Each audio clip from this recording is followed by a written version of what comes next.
Nama Allah Al-Khaliq mengisbatkan nama Allah itu sendiri Al-Khaliq, dan sifat fi'il Allah Al-Khalq, mencipta, dan ada objeknya iaitulah makhluk. Ada makhluk. Al-Ghafur, nama Allah Al-Ghafur, nama itu sendiri. Buatan Allah Maghfirah, dan ada Al-Maghfur, yang diampunkan. Baik.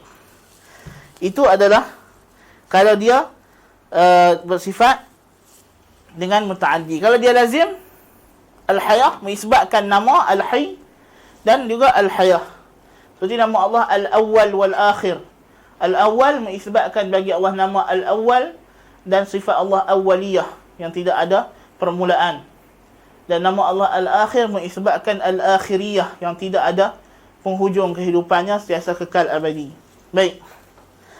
Dan kesan daripada nama Allah, dia ada kesan juga pada hukum fiqh.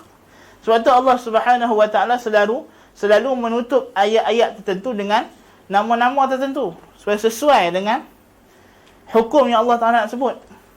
Kan? Kalau ayat itu berkaitan dengan ayat keampunan, rahmat dan sebagainya, Allah sebut biasanya wa kana Allahu bikum rahima. Allah itu Maha pengasih yang kamu, Ghafurur rahima, pengampun lagi pengasih. Begitulah contohnya. Ayat itu menunjukkan bahawa Allah Taala mengampun. Disebabkan apa dia mengampun dosa kita? Kerana dia ada sifat mengampun. Kan? Kerana ada sifat tersebut, kerana dia ada perbuatan tersebut, maka dia buat. Jadi Allah ada sifat fi'il, ada sifat perbuatan, dan ada sifat yang lazim, sifat zat, yang melazimi zat Allah Subhanahu wa taala semata-mata. Dan pembahagian sifat ni kita akan sebut lebih dalam lagi dalam kaedah sifat.